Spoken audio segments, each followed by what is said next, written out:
January 14th to talk about our new program, the Dad Decelerator. We are both, let me not speak too much for Ben, but I can say that we are both former disengaged employees. And by that, I mean, we've been in jobs where we weren't acting on our fullest, most best potential. We weren't being challenged, or maybe there wasn't necessarily an option or a pathway for us to get promoted due to a variety of situations. But also we were overworking ourselves and being very busy without necessarily being really productive. And so we've both found, we find ourselves now in a very different position. Is that fair to say, Ben? Correct. We both had to go on the inner journey to really ask ourselves the hard questions that most dads bury themselves into work to avoid. Yes, that is a great way of putting it. And this pandemic, I feel like, has just amplified all of that. When I came back to working in my house in March of 2020, I buried myself in work because I didn't know what else to do. I was struggling, and it impacted my wife and children and the relationships I have with them in ways that I'm still kind of working myself out of. And that challenge, I think, is just magnified so much because we see headlines all the time now with burnout and great resignation everywhere. But I've also seen some really amazing people reframing the great resignation and reframing burnout to something that can be positive. And how do we take that pause and look to a brighter future? And I think that's what you and I are trying to do with the Dad Decelerator. It kind of reminds me of the last great pressure test that we had was the Great Depression. And then on the heels of that, we had World War II. And on the heels of that, we had a generation that decided to redefine what living looked like. It was a invitation to redesign your life. And we had the 1950s, which, for good or bad, created a different way and a different hierarchy of what would matter for people within those families. And I feel and I hope that the same pressure test that we're going through now with COVID will give people the insights to hopefully redesign and, as a society, redefine what families can look like within the workplace and no longer have the American culture defined by being workaholics. Totally. And having the flexibility to be at home when we need to, and not needing to commute hours on end every day, every week, but instead really being focused on integrating the skills you can do from home for your job, as well as the skills that you have for your family in your home, and having that totally blank on the word, efficiency, right, of life, so that we can move Perspective forward. is the word that I hear in that, like, because most men just don't have a perspective on life because we've been told our only perspective we need to have is keep your head down, do your job, you go to work, you provide, and like that is your place in the world, and that's where your value is found. And as dads redefine fatherhood and being more of the mom role, if for a stay-at-home dad, completely changing the world up, or if it's just one who wants to have a more active life with their kids, these are different ideas that don't follow the standard norm for the last 50 years. Yeah. Well, and you mentioned, the 1950s, and there's this myth that, our grandfather's generation, more so than our fathers, stayed in their jobs for years on end, got the pension, and retired. And while there's definitely dads that did that and men that did that, there were plenty of dads that were shifting around jobs and making do with the jobs they could find to make the most for their family. And this kind of mentality of go, go, go, always needing to achieve and accelerate towards a goal is, on one hand, really great because you're providing and you're supporting your family. But as you just mentioned, it's also disconnecting men from the emotional connection that we need to have with the people that matter most in our lives, or at least I would hope matter most in our lives. And so with the Dad Decelerator, we're going to be breaking it down into 4 parts to help us slow down and take stock in what that really matters for all of us. And what that looks like is integrating our personal and professional responsibilities and identities, refocusing that attention on what matters most, recharging, because we're all pretty burned out, we're all exhausted. So how do we recharge with strategies for mental health, for work efficiency, what have you, and then reconnecting with the relationships that are going to help us thrive in those personal and professional spaces. Part of why I founded Fathering Together is recognizing that we have relationships all around us, and they can be helpful and life-giving, or they can be draining and leaving us in the dirt. And I don't want to live in the dirt. I don't want to be gross and disgusting. I want to be in a place where I feel excited and alive with the relationships I have.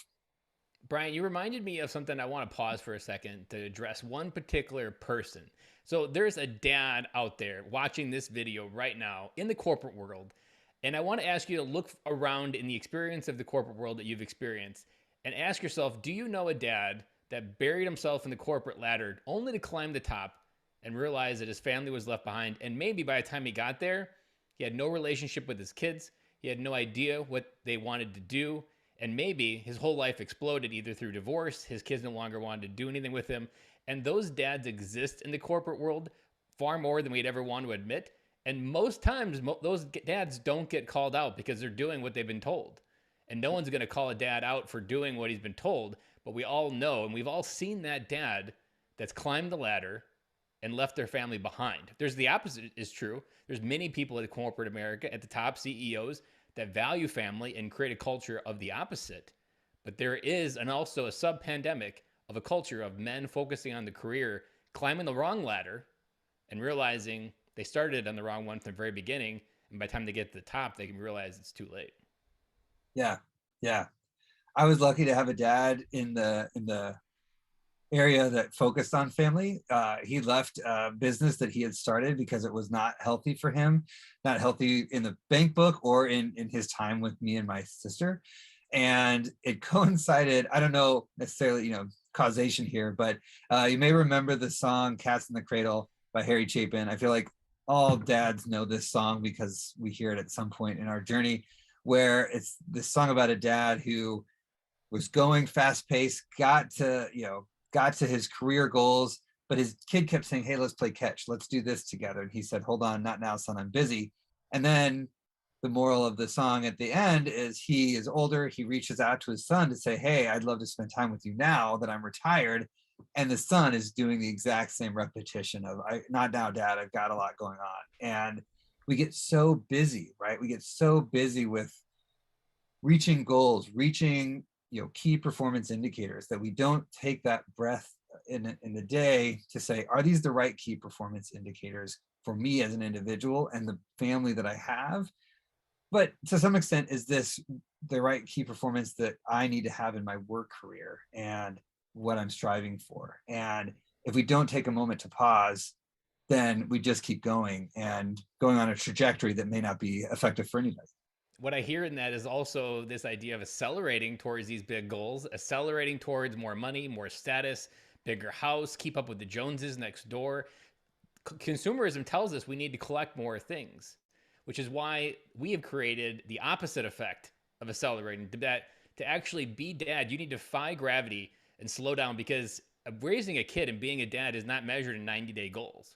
It's measured in 18-year time spans for the first season. The season doesn't end until you're 8 feet under.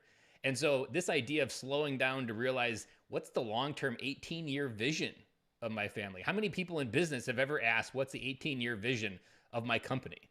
Most people, within 6 months, the vision has already changed because business moves at such a fast pace. Yeah. Nothing in family moves at that fast of a pace except the memories that you've missed. And those are the only probably times where we feel like, man, that went by fast. But really, it's happening in the moment by moment time at a really slow pace. And then you realize when your daughter or your son is 16 years old and you see a pattern of disconnect, and you realize, man, this disconnect happened when they were 6 and I wasn't even paying attention. Yeah. And thankfully, if they are 6, right? If you're listening to this and you're the dad who is climbing that corporate ladder with a 6-year-old, it's not too late, right? Like, part of my journey and why I went full time when I did with Fathering Together is I was working a day job that I was happy with, not necessarily excelling at, and building this thing on the side. I had my side hustle like so many people have. And I was putting my daughter to bed and she's like, "Daddy, you keep telling me you're helping dads be better dads, but you're not being a good dad for me." And it just killed me inside. Here I was thinking I was doing all the right things to provide a better life for my child. And all she wanted was for me to be not stressed and have a great conversation over dinner or read a book before bedtime, like we did when she was a little girl. And when she said that to me, it was just like the door got slammed in my face. And I decided, okay, I could keep going the path I am on and further estrange my daughter, or I can just say, you know what, I got to stop something. I have to say no to aspects of myself that are keeping me from my family and say yes to my family. And I don't think a lot of us have the opportunity or the hard knock to the forehead like my daughter gave me to make those changes. So, Brian, I wanted you to tee up for us and the people listening to this. When we designed the Dad Decelerator, which is what we're going to dive into next, there was a specific design within where we knew change begins. And we know that it starts in a certain spot within a company. And this Dad Decelerator is focused on a particular type of person in the corporate culture. Tell us why we decided to focus there versus anywhere else. Yeah. So I come from a ground up kind of person. I've done grassroots organizing and community organizing work, and it's great. I fully believe in that form of organizing. But in the business world, true leadership comes from the top. And if top leaders aren't making the change, are not setting the culture of what expectations need to be for their staff, for themselves, then real change is not going to happen. I've had many conversations with businesses that are looking to create space for parents to have support in parenting ERGs, caregiver ERGs, you name it. And when I bring up the conversation of a dad ERG, I get crickets a lot of the time. And I'll ask, do you have a paid leave? Do you have this or do you have that? And they'll say they have a lot of company policies, but no one's using them. They're just policies on the books. And so we want to reach out to those dads that are in senior leadership positions who are high performing, that have a vision for where they want to be, to create space not just for themselves, but also for the people that look up to them, for the companies that they are crafting a culture, so that it's not just one person making a change, because you can write that off as a heretic or a crazy harebrained idea. But if it's a sea change happening within a company, then you're seeing a system-wide change. And that's what we're looking for in the long run. And I also can experience from my own journey that awakening a dad in the middle of an organization to the power of fatherhood and then being on a lonely island, that is just as dangerous and depressing because Yeah. you realize you have this vision, you have these new realigned values, and you look for those values within the culture that you're in and you don't see them. And so that can almost create the opposite effect. So that's why when we set out this, we weren't just going to decide that we needed to focus on helping every single dad. We needed to go to a particular spot to create real change in the corporate structure going forward. And that's why I'm both really excited to dive into this because the more we have talked about the Dad Decelerator over the last 3 months, the more we believe that this is truly going to redefine company cultures with fathers in them. And more importantly, give them a reason to stay in a company culture because when a company invests in a dad, not just so that they can earn more money, but so that this person can go home and be a better dad, not for what the company can do, but for what the family's going to do generations down the road because dad had a chance to come home. That it's this basic day that we've set up with 4 parts to kind of lead us into it. So maybe you can walk us through what we've set up, Brian. Sure. Yeah. Before I jump into that, I also just want to double down on what you just said. Like, so often we've been focused on the professional career growth and what we can do to grow our professional identity, that we struggle in growing our personal identity and the skills we need to have. And when we create that dichotomy, in some ways it's a false dichotomy, because good communication skills in the office are just the same as a good communication skill and plan at home. And so in this 4-part process, we really want to kind of help dads translate the professional life that they have into the personal life, and navigating who you are in part 1, where you are in your life, whether that's in a career that you're at or a position you hold. Where are you? Who are you in that space? Then recognizing in part 2 the patterns that keep you there. Sometimes they're great patterns, right? We don't want to say that everything is wrong. Sometimes you have some really great patterns, but there's always things that are missing that we are often blind to because we're just so stuck in our rut, or so focused on getting through the day, that outside voice can sometimes illuminate something in our path. Then in the afternoon, we're going to talk about where you want to go. What are the goals you have for yourself? What are the habits and patterns that you can be creating to get to those new goals? And one specific thing we'll work with you on is creating that personal board of accountability. When I was first starting Fathering Together a number of years ago, this was a piece of advice that a mentor gave me. Find key people in your life, professional, personal mentors, that you can call your board of directors for your life. And you kind of connect with them, check in with them, so that they can give you that advice and feedback to make sure that you're accountable to what you've set yourself up to be. And finally, before we leave for the day, part 4 is bringing it back to the relationships.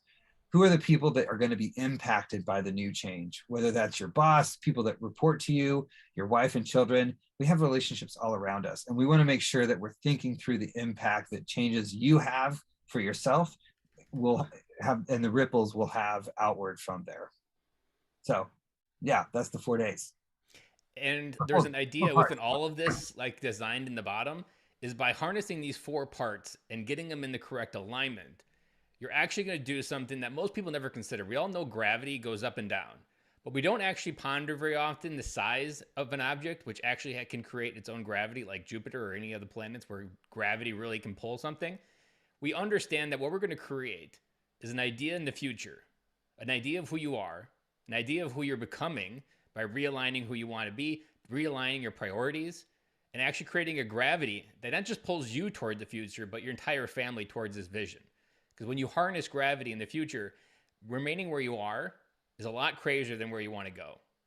And so you're going to make those changes. You're going to have something that pulls you towards waking up in a different type of state, connecting with your kids in a different way.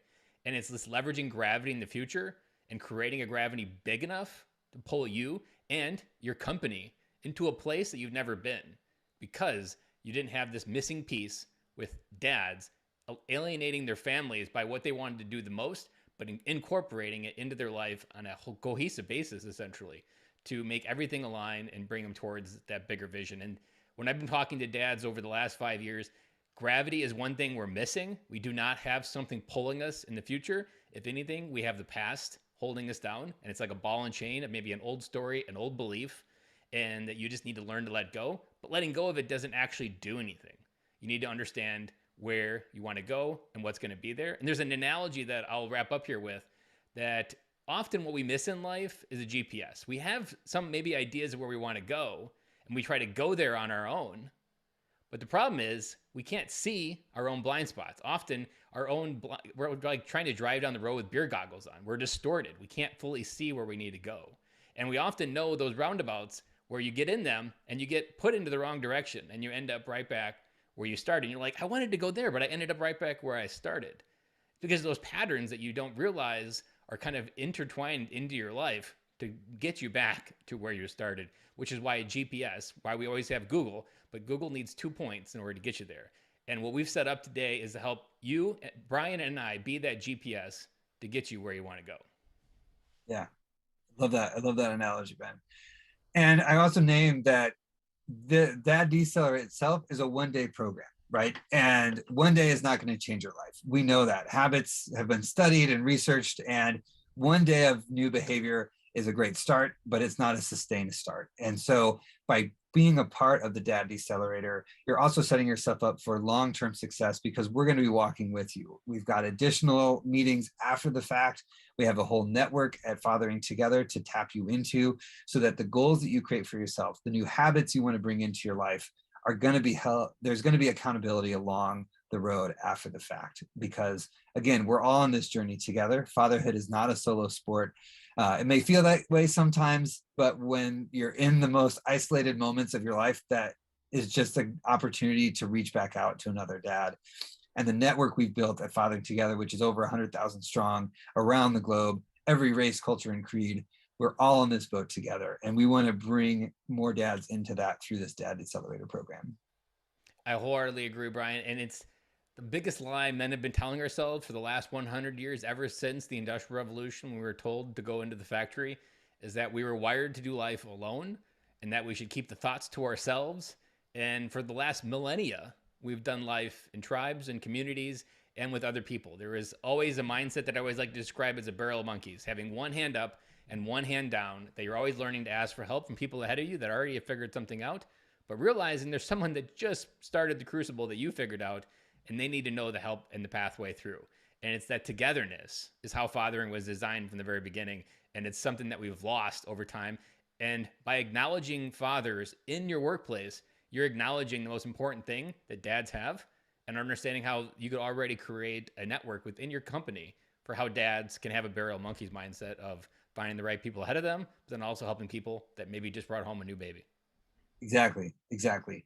And I don't want to not end this without acknowledging that through this pandemic, we've seen a gross imbalance of moms taking on the brunt of care at home and leaving the workforce in droves. And this is another opportunity for dads to step up and say, hey, let's be more creative. Let's think of new solutions so that if my wife is the one that is going to be accelerating in her career this year, I need to be decelerating and showing up more at home. And this opportunity through the decelerator will allow us to think more strategically about the tools we have in our arsenal of well, the tools we have in our arsenal of tools is what I was about to say.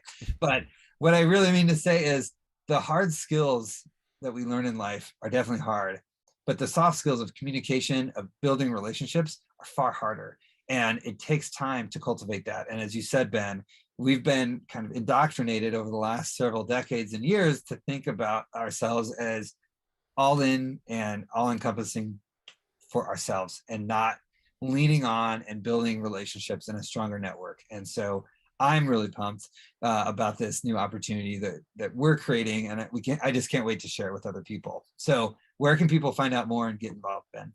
You can go to fatheringtogether.org forward slash empty tank. Fatheringtogether.org forward slash empty tank. All the details are there, and the button to register and get your limited supply of tickets for our in person event in Evanston, Illinois. Awesome. So if you're watching this and you're unsure of yourself, go check out the details on the site. There's a link to contact us as well. We'd love to talk with you ahead of time if you've got questions. And we look forward to seeing you on the 4th. Ben, as always, great to talk to you. And I look forward to seeing you on the 4th as well.